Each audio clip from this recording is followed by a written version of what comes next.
ஓம் சாந்தி. பிரம்மா பாபா ஆரம்பத்திலிருந்து ஆத்ம அபிமானி பார்வை மற்றும் நடத்தையில் ஆழ்ந்த விருப்பம் கொண்டிருந்தார். பாபா இந்த அழகான தபஸ்யாவினை எழுதுவதன் மூலம் ஆரம்பித்தார். திருஷ்டியை அளித்தார்.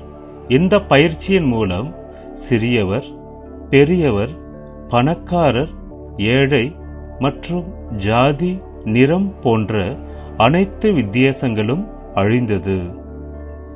அதனால் ஒவ்வொருவரும் பாபா நம்முடையவர் என்பதை உணர்ந்தனர். அதனால் ஒவ்வொருவரும் பிரம்மாவின் பிராமண குழந்தைகளாக ஆகி ஆத்ம திருஷ்டி மற்றும் நடத்தை மூலம் லௌகீக மற்றும் ஸ்தூல உணர்வுகளுக்கு அப்பாற்பட்டு அனைவரும் சமம் என்னும் மனோநிலையை கொண்டு வர முடியும். திருஷ்டி மூலம் உலகம் உருவாக்கப்படுகிறது என்பது சான்றோர் வாக்கு. நம்முடைய முதல் பாடமே அனைவரையும் சகோதர பாவனையுடன் பார்ப்பதாகும். உங்கள் பார்வையை மாற்றுவதன் மூலம் அனைவரையும் தானாக மாற்ற முடியும்.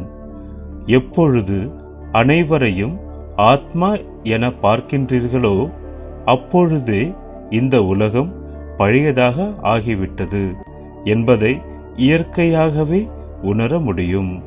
உங்களுடைய பார்வையை மாற்றுவதன் மூலம் இந்த உலகம் மற்றும் சூழ்நிலையே மாறும். உங்கள் குணங்கள் மற்றும் செயலும் கூட மாறிவிடும்.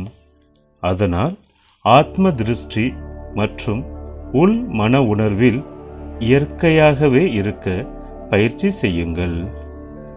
நல்லது. ஓம் சாந்தி.